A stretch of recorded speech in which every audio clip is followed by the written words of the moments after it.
بسم اللہ الرحمن الرحیم۔ وہ اتنا کریم ہے پروردگار، اتنا کریم ہے کہ تم 24/7 دعا مانگتے رہو، کبھی تمہاری دعا رد نہیں ہوتی۔ کبھی ایسا نہیں ہے کہ اللہ نے یہ کہا کہ یہ وقت اس دن قبول کروں گا اور اس دن قبول نہیں کروں گا۔ وہ کریم ہے، کریم ہے، کریم ہے۔ اسی لیے میں ہمیشہ کہتا ہوں کہ یہ تسبیح کو اپنی زبان پہ رکھو، یا کریم ہو، یا کریم ہو، یا کریم ہو، یا کریم ہو۔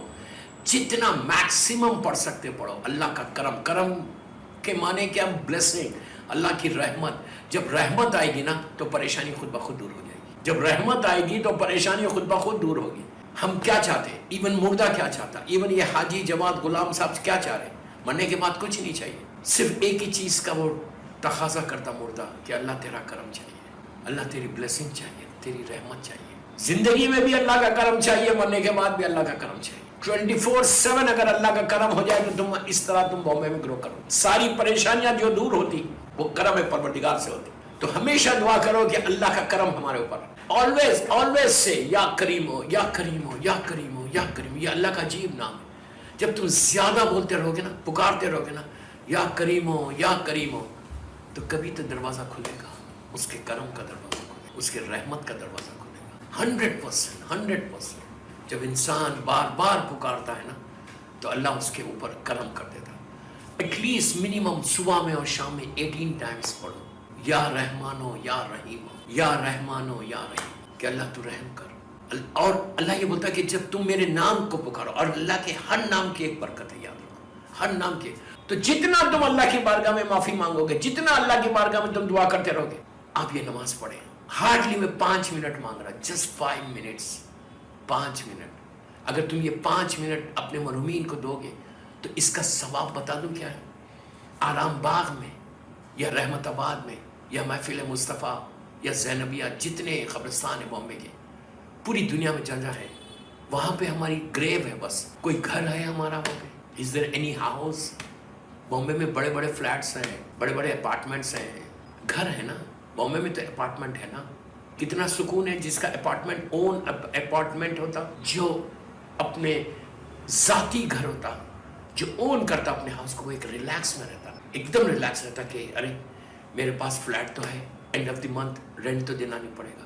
وعدہ کرا یہ نماز پڑھو گے تو جو میں اب نماز بتانے جا رہا، غور سے سن۔ 5 منٹ کی نماز نہیں، ہارڈلی 5 منٹس ہر آدمی پڑھے۔ اگر یہ ایوری تھرسڈے تم یہ نماز پڑھو گے تو انشاءاللہ انشاءاللہ انشاءاللہ انشاءاللہ پروردگار تم کو مرنے کے بعد گھر عطا کرے گا۔ ہو سکتا کہ لحد میں بہت بڑا بنگلہ دے دے، ہو سکتا برزخ میں بہت بڑا بنگلہ دے دے، ہو سکتا جنت میں پیلیسز دے دے۔ مرنے کے بعد بہترین گھر چاہتے ہو تو یہ نماز پڑھو، اپنے لیے بھی اور اپنے مرحومین کے لیے بھی، کہ اپنے باپ کے لیے پڑھو، اپنی ماں کے لیے پڑھو۔